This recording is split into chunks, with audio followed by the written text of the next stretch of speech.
The core principle of finance is that money today is more valuable than money tomorrow. The rationale behind it is that money we receive today has a potential earning capacity. This is why every person would prefer to receive money sooner rather than later. Hence, timing is one of the most important topics when we talk about money. Let's imagine we will be paid $1,000, and we are offered to choose whether to receive it today or after 1 year. If we choose to receive the money today, we can go to the nearest bank and deposit it for 1 year.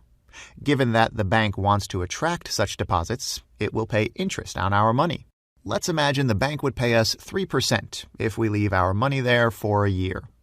In 1 year, we will collect our initial $1,000 and we will be paid 3% of $1,000. We will have $1,030 total.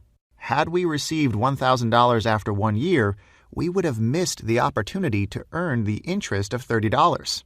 Money today offers more opportunities than money tomorrow. Okay, great. How do we apply this concept in our case? When we build a plant or invest in R&D today, we commit money that is available now to reap the benefits later. That's what we do. Ideally, we invest money today and hope we'll be able to get more money later. A capital budgeting exercise aims to answer the question, is it worth investing X today if we expect to obtain X plus Y a year from now? First, the analysis will show us whether the project will create or destroy value once we consider the time value of money. And second, it would allow us to compare different investment alternatives and see which one offers a higher rate of return.